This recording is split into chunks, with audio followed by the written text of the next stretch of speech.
Buddy, outstanding team effort. I want to thank our coaches for working so hard last week and then taking the next step for our team. We made some improvement. We're not there yet. We got to continue to stay hungry, continue to work on the things that we identify that we have to fix, and we have to stay hungry this week. This is a very challenging opponent in Mississippi State and a hostile crowd starting SEC play. I want to thank our great Tiger fans. That Tiger walk was exceptional, and the energy that you provide to me and to our team, I want to thank you for it. And our student body, the whole game. You guys are outstanding, and we really appreciate you guys. A couple of things that we worked on last week, and we did improve. Our tempo has gotten better. It's not where it needs to be. We need to continue to improve. Explosive plays, we had 12, which was really good. We improved in our protection. We only had one sack, but we're still not there yet. We're going to be challenged again this week. I thought Max Johnson played a good game. You saw Deion Smith, Jack Best, and Corey Connor, the same things we've been seeing in camp. They finally got a chance to do it in Tiger Stadium. I'm happy for them, and I'm happy for the whole offense. They improved a lot. On defense, we want to start fast. We want to strike blocks. We want to cause turnovers. We want to put pressure on the quarterback. We did that. We caused 2 turnovers, had a touchdown. I thought we played very good in spots. We still gave up some missed assignments, some deep balls. We have to fix that in a hurry. The things that we're working on this week must improve this week. Continue to improve in tempo. Continue to improve in our run game. I thought Corey Connor made some outstanding runs. Some were open holes, some he did on his own. We have to block better. We have to come up with better schemes. And pass protection needs to continue to improve. We're going to be challenged this week. Ornette is a very, very good defensive coordinator. On defense, obviously the crossing routes, the wheel routes, the pick routes, all the things that we saw last year, we've seen them again on film, and they're very good at it. Special teams, punt return. We're losing a lot of hidden yardage. We got to catch all balls. We got to do a better job of catching the football before it hits the ground. We got to do a better job of holding up guys on the line of scrimmage so our punt returner has room to at least get 10 yards. We're going to work on that hard this year. On Mississippi State, obviously Mike Leach runs the air raid, led by quarterback Will Rogers, 2 outstanding wide receivers in Jaden Valley and Makai Polk, but they're all over the place. They got athletes all over the place. They know how to throw the football. They know how to dissect defenses. They're very good. On defense, I said Zach Ornette, I interviewed him last year. A very talented young coach, runs a 4.25, has unusual ways to get to the 3-3 stacks, makes it very challenging in protection. He has a very good defensive line led by Tyra Sweet and Jaden Crumley. Mississippi State is going to be a big challenge. Obviously, an SEC team playing in a hostile crowd. Any questions? Ed Wilson Alexander from The Advocate. You were, I think, worried about Andre Anthony after the Yeah. game. What's his status now? You know, I just had a conversation with him. And let me say this about Andre Anthony. What an outstanding Tiger. What an outstanding leader. I've coached Andre. Andre has been with me since the beginning here. Absolutely love him. He has a season-ending injury. We just discussed it. But it's sad news. It really is because he's having a good season. He's going to be unavailable this season, but he's going to be with us. He's going to deal with it. And what the next step is for him, we're going to find out. Hey, Coach, Matt Trent, WBRZ. And that I've got 2 quick ones. That same vein. I know Austin Deculus got hurt, but walked off on his own free will. I mean, is he good to go for this week? Yeah, he's going to be good. He'll be fine. Okay. I'll call him Iron Man. He gets a little injury and he bounces back about 2 plays later. You know, Austin played more snaps than anybody here at LSU. Very tough, very good Tiger. And another one is, I know Max, after the game on Saturday, said that a huge reason for the passing attack being so successful is Kayshon Boutte moving to the slot. Right. I just want to ask what the philosophy leading up to that was, and when you look back at it on film, how did him in that position make everything? Well, we want to get him the ball quick, and we want to put him on a nickel and see if we can get him the ball up the middle, see if we can get him the ball on the bubble screens, which is the slots closer. It was just different ways to get him the ball in the fly sweep, get him involved early. But you know what? It ended up opening up the outside for us. I don't think we had planned that, to be honest with you. they singled up those guys on the outside, and those guys on the outside had success. Coach, this is Josh Sibley with Louisiana Gridiron Football. I know in the past you've mentioned going with a hot hand. Do the past two games for Connor translate to more carries? Say it again now? I know in the past you've mentioned going with a hot hand. Do the past two games for Connor translate to more carries for him? Oh, sure. We want to get those guys. Monty Goodman's going to be healthy. Ty Davis is still our starter, but we want to get the ball in our best players' hands, and the more snaps they can get, the better off we're going to be. Hey, Coach, this is Glenn West with LSU Country. Obviously, just because of the nature of Mississippi State's offense, they're going to put as many receivers out there as they possibly can.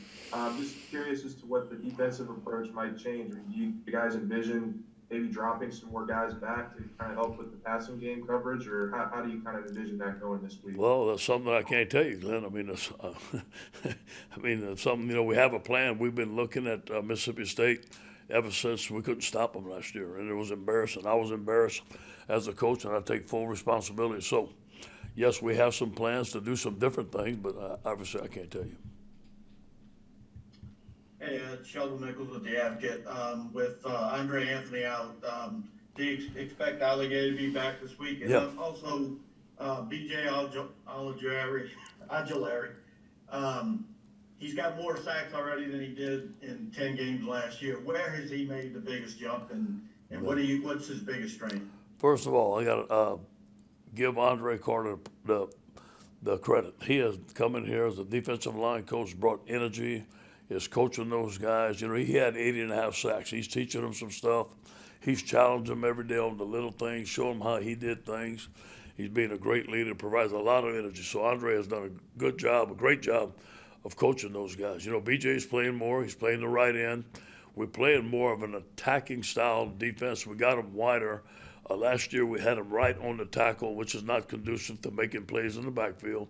We got him 2 foot outside the tackle and rushing every time, so that's helping. Yes, Ali Gay will be back, and then we moved Mason Smith to defensive end, so you're going to see a 3-man rotation between Mason, Ali, and BJ Ojulari. Thank you. Hey, Coach, this is Shay Dixon. One, I'm sorry if I missed this. Do you expect Jay Ward to be back? And two, how much is this game, or at least do you think is on the mind of the players who played in that game a year ago, specifically on defense? Sure. A bit of a revenge game for them. Well, I don't know about a revenge game, but we have our antennas up. We know how good they are. And we know when we got in the game, but we weren't expecting to get we got burnt. I mean, we just couldn't cover, and we just didn't have the answers. So hopefully this year we do have the answers. I don't think it was our players' fault at all. They just weren't in good position. They were confused.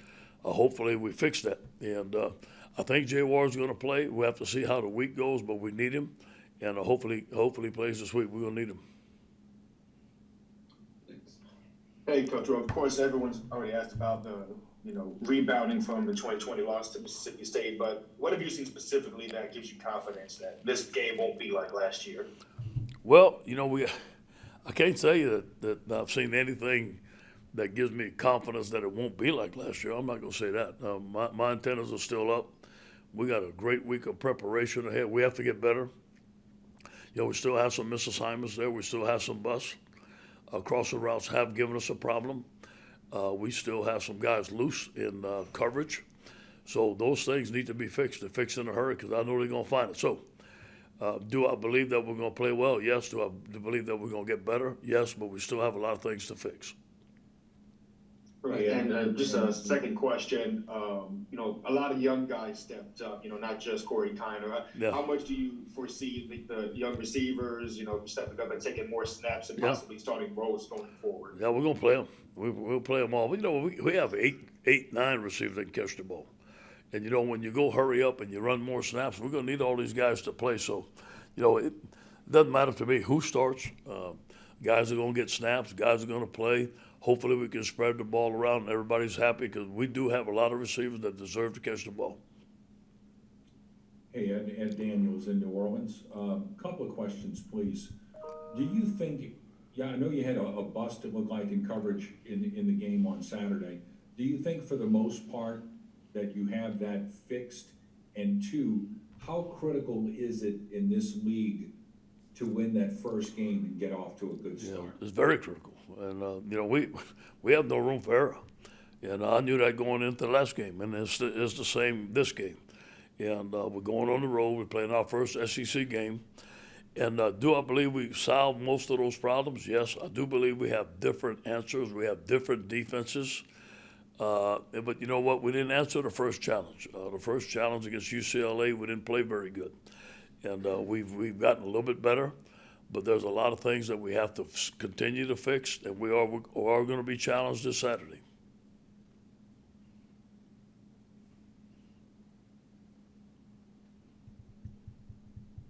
And one of those receivers, obviously Jack Besh, had a huge game. Y'all bring him in as a traditional wide receiver, have to shift him to tight end when that position got kind of thin. But does that position almost in what he's doing kind of fit his personality, chipping defensive ends and that kind of thing? Yeah, it does. I think Jake has done a good job of finding out what he can do. You know, Jack was one of these guys, just like Clyde Edwards-Helaire, Justin Jefferson. You know, he was a 3-star, but we all liked him. And what a great player, man! And he has the heart of a tiger, and he's going to do a lot of great things for us. He brings a lot of energy to our team. He's a winner. Hey, Coach, good morning. A couple of quick questions for you. Mississippi State is not the biggest stadium in the league, but it seems like they've done a really good job of concentrating that crowd noise and making it a tough place to play. What kind of challenges does that present for you? Yeah, you know, we're going to play music all week, and you know, they play, you know, they get those speakers really loud there. Their fans are involved. It's going to be 11 o'clock in the morning. We got to wake our guys up and get going. But, yes, it does provide a challenge. They get those cowbells going. It is one of the loudest stadiums we're going to play in. It's a game-by-game process. You're only focused on Mississippi State, but you got that 8 p.m. kickoff against Auburn in Tiger Stadium. If you do well and can come back to that, I mean, the next 2 weeks, I mean, how critical could they be to turning this thing the way you want it to go? You know, we take it in 1 week at a time. You're right. But, you know, we're zeroing in on Mississippi State. And more than Mississippi State, it's about LSU. And continue to fix LSU. There's a sense of urgency to fix us. I know we have good players.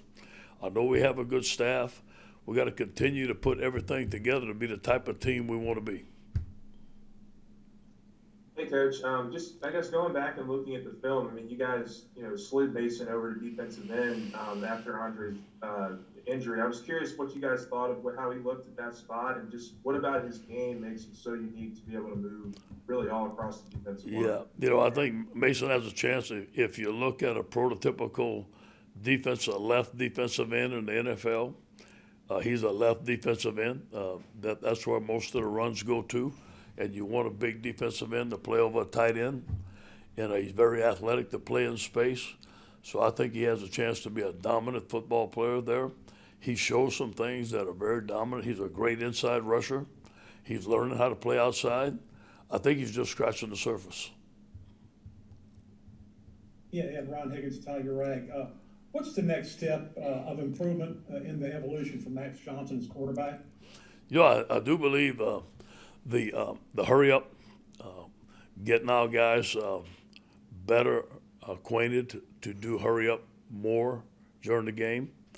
We still not getting lined up like we want. We still had a delay of game. We didn't call the play in soon enough. He took too much time at the line of scrimmage. Understanding protections, know when to run the ball, know when to step up in the pocket. And I think the biggest thing is locating his receivers and getting rid of the ball quick.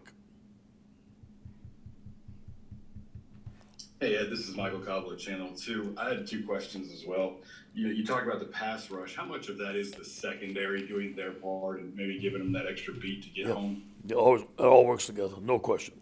And we tell them, hey, take away the first choice, we got the second. And a lot of times, you know, the quarterback has not had a lot of times to throw because we have tight coverage. I think we have 2 of the best corners in America. And our coverage is improving, but we still have a ways to go. There's still some holes in there. There's still some things to fix.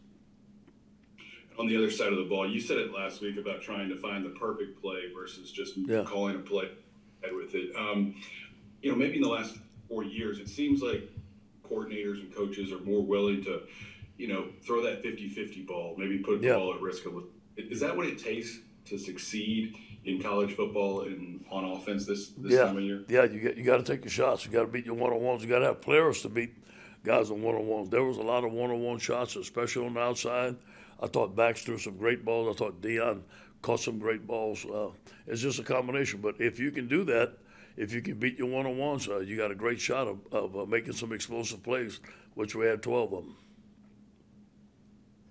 Coach, you mentioned that you've got obviously the best two corners in the nation. Did you think Saturday was Derek Stingley's best tackling game? I know he UCLA, but do you think he really bounced back Saturday? Yeah, you got to give him credit. Look, at UCLA, the first week he practiced with UCLA, he didn't tackle all camp. So, him missing a tackle was not his fault. He was put in a position that he hadn't done yet. And in order to tackle, you got to tackle. And Corey's been working with him on tackling. He's healthy. He did a tremendous job. Those tackles he made were great, but that's typical Derek Stingley. That's just a matter of practicing and tackling. Ed, the early returns on this recruiting class look very good. How good do you think it is? I really think it's our best class that we've had here. From top to bottom, they're great kids, they're great young men, outstanding players. It's very well balanced. But we're going to see. But they are showing right now it's one of the best classes we've recruited since I've been here. Coach, I had heard last week you guys only practiced outside like 4 or 5 times since like the beginning of August. Yeah. How did that factor in? I know you want to get him out there and get him sweating and get him in shape. Did that kind of play any factor in leading into the year at all? Yeah, obviously, you think about the 2:30 games that we've had here or in the swamp and at Auburn have been very hot. Obviously, I've been concerned about that. We have not been challenged yet. We haven't practiced outside like we want to practice. At the time we did practice, it was difficult on our team. So I think it's going to be pretty cool. From what I'm hearing, 11 o'clock Saturday morning, I hope it is, and 8 o'clock on Saturday night, so we should be fine. Hey, Coach, sorry if you hadn't answered this during post-game Saturday, but just with the way Deion Smith, emerged, how much did he have to do to earn that playing role, and, what's his future looking like? Oh, yeah, he's going to play more and perhaps start. We're going to see how the week goes. And but listen, we got a lot of guys that deserve to play, deserve to start. I think that's a day-by-day process. We do have to get him the ball more. We're not going to stop giving him the football, and he does deserve to play more.